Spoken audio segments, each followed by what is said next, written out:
ಮೈತ್ರಿ ನಾಯಕರ ಆದಿಚುಂಚನಗಿರಿ ಭೇಟಿ ವಿಚಾರಕ್ಕೆ ಸಂಬಂಧಪಟ್ಟಂತೆ ಡಿಸಿಎಂ ಡಿಕೆ ಶಿವಕುಮಾರ್ ಆಡಿದ ವ್ಯಂಗ್ಯಕ್ಕೆ ತಿರುಗೇಟು ಕೊಡೋ ಕೆಲಸವನ್ನು ಆರ್ ಅಶೋಕ್ ಮಾಡಿದ್ದಾರೆ.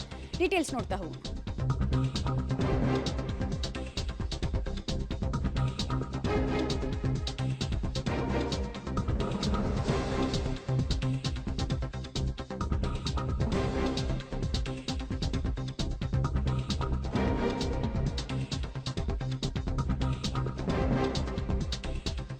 ಡಿಕೆ ಶಿವಕುಮಾರ್ ಅವರಿಗೆ ಸೋಲಿನ ಭೀತಿ ಕಾಡ್ತಾ ಇದೆ ಅಂತ ಆರ್ ಅಶೋಕ್ ಅವರು ಹೇಳಿದ್ದಾರೆ. ಸ್ವಾಮೀಜಿಗಳ ಬಗ್ಗೆ ಮಾತಾಡಬೇಕಾದ್ರೆ ಎಚ್ಚರಿಕೆಯಿಂದ ಡಿಕೆ ಶಿವಕುಮಾರ್ ಮಾತಾಡಬೇಕು ಅಂತ ಕೂಡ ವಾಗ್ದಾಳಿಯನ್ನು ನಡೆಸಿದ್ದಾರೆ ವಿಪಕ್ಷ ನಾಯಕರಾಗಿರುವಂತಹ ಆರ್ ಅಶೋಕ್ ಅವರು.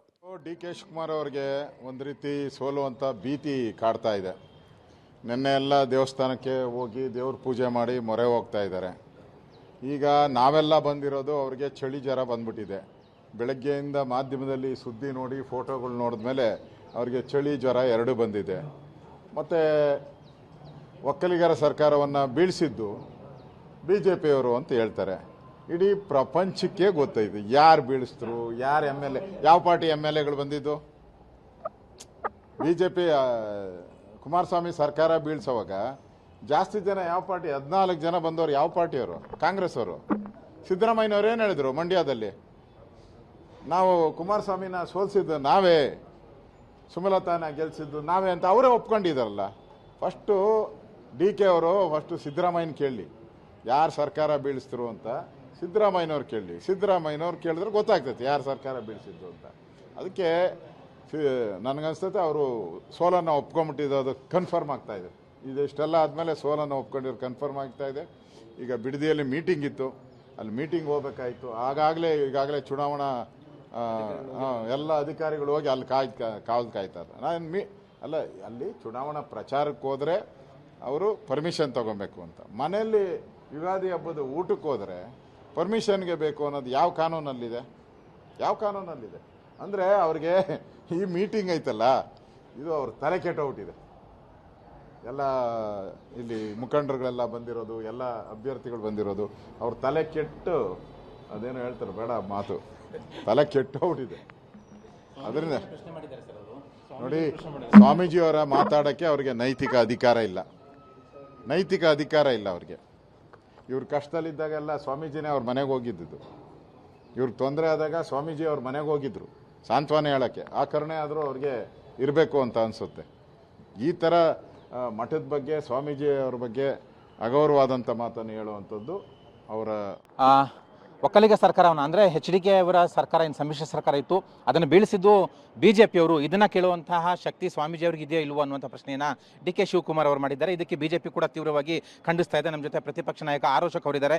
DK ಹೇಳಿಕೆ ಬಗ್ಗೆ ಏನು ಹೇಳ್ತಾರೆ ಕೇಳೋಣ. ಸರ್, DK ಅವರು ಇಂಥದ್ದೊಂದು ಹೇಳಿಕೆ ಕೊಟ್ಟಿದ್ದಾರೆ, ವಿವಾದಕ್ಕೆ ಸಿಲ್ಕೊಂಡ್ರ ಅಂತ.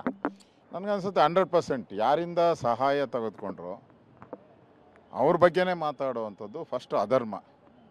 ಅದರಲ್ಲೂ ಮಠದ ಬಗ್ಗೆ ಮಾತಾಡುವಂಥದ್ದು ದೊಡ್ಡ ಅಪರಾಧ.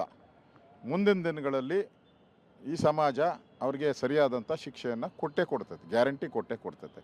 ಇಲ್ಲಿ ಸ್ವಾಮೀಜಿಯವರ ಹತ್ರ ಅವರು ಬಂದು ಆಶೀರ್ವಾದ ತೊಗೊಂಡೋಗಿದ್ದಾರೆ, ಎಲ್ಲರೂ ತೊಗೊಂಡೋಗಿದ್ದಾರೆ. ತಪ್ಪೇನು? ನಾವು ತೊಗೊಂಡ್ರೆ ತಪ್ಪು, ಅವ್ರು ತೊಗೊಂಡ್ರೆ ಸರಿನಾ?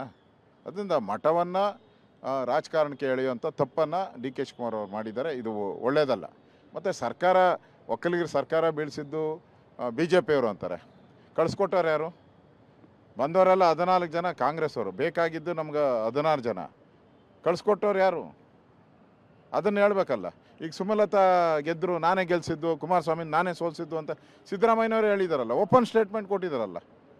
DK ಶಿವಕುಮಾರ್ ಅವ್ರಿಗೆ ಇದು ಕುಮಾರಸ್ವಾಮಿ ಅವ್ರ ಸರ್ಕಾರ ಬೀಳಿಸಿರೋದು ಡೌಟ್ ಏನನ್ನ ಇದ್ದರೆ ಹೋಗಿ ಸಿದ್ದರಾಮಯ್ಯನವ್ರ ಹತ್ರ ಕೇಳಿ, ಅವ್ರು ಹೇಳ್ತಾರೆ, ಅವ್ರಿಗೆ ಗೊತ್ತಿದೆ ಯಾರು ಬೀಳಿಸಿದ್ದು ಏನು ಅಂತೇಳಿ.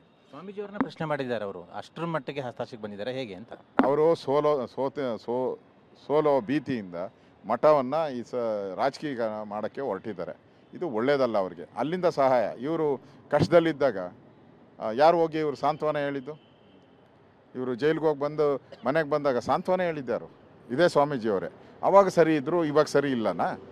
ನಿಮ್ಗೆ ಕಷ್ಟ ಬಂದಾಗ ಮಠ ಬೇಕು, ಸುಖ ಬಂದಾಗ ಮಠನ ದೂರ ಇಡ್ತೀರಾ ನೀವು. ಇದರಿಂದ ನಿಮಗೆ ಮುಂದಕ್ಕೆ ಒಳ್ಳೇದಾಗಲ್ಲ. ಈ ವಿಚಾರವನ್ನು DK ಅವರು ಹೇಳಿಕೆನ ರಾಜಕೀಯವಾಗಿ ಏನಾದರೂ ಪಿಕ್ ಮಾಡಿಕೊಂಡು ಸಮುದಾಯದಲ್ಲಿ ಜನಾಭಿಪ್ರಾಯ ರೂಪಿಸ್ತೀರಾ ಹೇಗೆ? ನೋಡಿ, ನಮ್ಮ ಈ ಸಮುದಾಯ ಎಚ್ಚರವಂತ ಜನಾಂಗ ಇದ್ದಾರೆ, ರೈತರಿದ್ದಾರೆ, ಎಲ್ಲವನ್ನ ತೀಕ್ಷ್ಣವಾಗಿ ನೋಡ್ತಾ ಇದ್ದಾರೆ. ಜನ ಕೇಳೋದು ಒಂದೇ, ಈ ಸಮುದಾಯದವರು ನೀವು ಬಂದಾಗ ಸರಿ ಇತ್ತು, JDS ಅವರು BJP ಅವರು ಹೋದಾಗ ಸರಿ ಇಲ್ಲ ಅಂತ ಹೇಳಿದ್ರೆ ರಾಜ್ಯದ ಜನ ತೀರ್ಮಾನವನ್ನು ಮಾಡ್ತಾರೆ. ಇದು ಅಶೋಕ್ ಅವರ ಮಾತುಗಳು. ಜನ ಅವರಿಗೆ ತಕ್ಕ ಪಾಠ ಕಲಿಸ್ತಾನೆ ಅನ್ನುವಂಥ ಹೇಳಿಕೆಯನ್ನು ಅಶೋಕ್ ಅವರು ಕೊಟ್ಟಿದ್ದಾರೆ. ಕ್ಯಾಮರಾಮನ್ ರಾಮು ಜೊತೆ ಮಸೂದ್, ಪಬ್ಲಿಕ್ ಟಿವಿ, ಬೆಂಗಳೂರು. ಅಶೋಕ್ ಅವರು ತೀವ್ರ ವಾಗ್ದಾಳಿಯನ್ನು ನಡೆಸಿದ್ರು. ಮಠವನ್ನ, ಧಾರ್ಮಿಕ ಕೇಂದ್ರವನ್ನ ಈ ರೀತಿ ರಾಜಕಾರಣಕ್ಕೆ ಎಳೆತರೋದು ಸರಿಯಲ್ಲ ಅನ್ನುವಂತಹ ವಿಚಾರವನ್ನು ಹೇಳಿದ್ರು. ಹಾಗೆ ಸರ್ಕಾರವನ್ನ ಕೆಡವಿದವರು ಯಾರು ಅಂತ ಯಾರನ್ನು ಕೇಳಿದ್ರು ಕೂಡ ಗೊತ್ತಾಗತ್ತೆ. ಆ ಸಂದರ್ಭದಲ್ಲಿ ಯಾವ ಪಾರ್ಟಿಯ ಶಾಸಕರು ಬಂದ್ರು ನಮ್ಮನ್ನ ಅರಸಿ, ಆಮೇಲೆ ಆ ಟೈಮ್ನಲ್ಲಿ ಯಾರ್ಯಾರು ಏನೇನು ಮಾಡಿದ್ರು ಅಂತ ಎಲ್ರಿಗೂ ಗೊತ್ತಿದೆ. ಅದು ಓಪನ್ ಬುಕ್ ಸೀಕ್ರೆಟ್. ಸೊ ಅದನ್ನ ವಾಪಸ್ ಇಲ್ಲೇನೋ ನರೇಶನ್ ಅನ್ನ ಬಿಲ್ಡ್ ಮಾಡುವಂತಹ ಅರ್ಥನೇ ಬರಲ್ಲ. ಆಮೇಲೆ DK ಶಿವಕುಮಾರ್ ಅವ್ರಿಗೆ ಸೋಲಿನ ಭಯ ಕಾಡ್ತಾ ಇದೆ ಅನ್ನೋದು ಅಶೋಕ್ ಅವರು ವಾದ.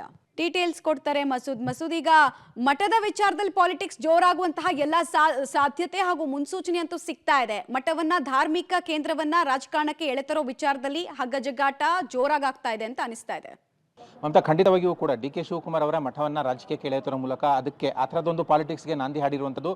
DK ಶಿವಕುಮಾರ್ ಅವರು ಏನು ಹೇಳಿಕೆ ಕೊಟ್ಟಿದ್ದಾರೆ ಈಗಷ್ಟೇ, ಅದಕ್ಕೆ BJP ನಾಯಕರು ತೀವ್ರವಾಗಿ ಖಂಡಿಸ್ತಾ ಇದ್ದಾರೆ. ಒಂದು, ಸ್ವಾಮೀಜಿ ಅವ್ರನ್ನ ರಾಜಕೀಯಕ್ಕೆ ಎಳೆತಂದಿದ್ದು, ಜೊತೆಗೆ ಸ್ವಾಮೀಜಿ ಅವ್ರನ್ನೇ ಪ್ರಶ್ನೆ ಮಾಡಿದ್ದು, ಇದು BJP ನಾಯಕರನ್ನ ಕೆಳಿಸಿರುವಂಥದ್ದು. ಈಗಷ್ಟೇ ಅಶೋಕ್ ಅವರು ಕೂಡ ಪಬ್ಲಿಕ್ ಟಿವಿ ಜೊತೆ ಮಾತನಾಡಿದ್ರು.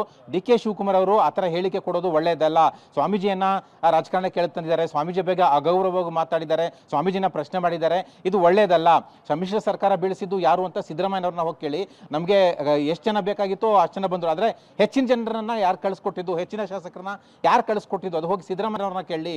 ಅಂದರೆ BJP ಅವರು ಸಮ್ಮಿಶ್ರ ಸರ್ಕಾರವನ್ನು ಬೀಳಿಸಲಿಲ್ಲ, ಕಾಂಗ್ರೆಸ್ ಅವರ ಶಾಸಕರನ್ನ ಕಳಿಸ್ಕೊಟ್ಟು ಸರ್ಕಾರವನ್ನು ಬೀಳಿಸಿದ್ರು ಅನ್ನೋ ಅರ್ಥದಲ್ಲಿ ಅಶೋಕ್ ಅವರು ಮಾತಾಡಿದ್ರು. ಮುಖ್ಯವಾಗಿ DK ಶಿವಕುಮಾರ್ ಅವರು ಸ್ವಾಮೀಜಿ ಅವರ ಬಗ್ಗೆ ಹೇಳಿದ್ದಾರೆ, ಅದನ್ನ ತೀವ್ರವಾಗಿ ಅಶೋಕ್ ಅವರು ಖಂಡನೆ ವ್ಯಕ್ತಪಡಿಸಿದ್ದಾರೆ. DK ಶಿವಕುಮಾರ್ ಅವರು ಕಷ್ಟದಲ್ಲಿದ್ದಾಗ, ಜೈಲಿಗೆ ಹೋಗಿ ಬಂದಾಗ ಸ್ವಾಮೀಜಿ ಅವರು ಹೋಗಿ ಭೇಟಿ ಮಾಡಿ ಸಂತೈಸಿದ್ರು, ಸಮಾಧಾನ ಹೇಳಿದ್ರು, ಅದನ್ನ ಮರ್ತು ಬಿಟ್ಟಿದ್ದಾರಾ?